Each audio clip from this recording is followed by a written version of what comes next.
Hello everyone. Today we talk about how to fix the app of Remini.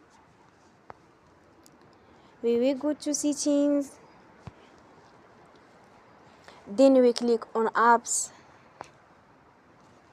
After that we search the app Remini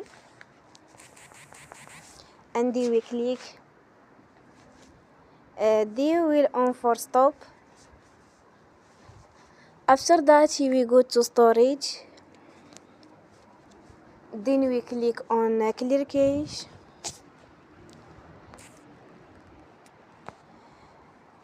In the end, turn off your phone and you will recharge your phone again. Don't forget to support us by like and subscribe. See you next time and thank you for watching.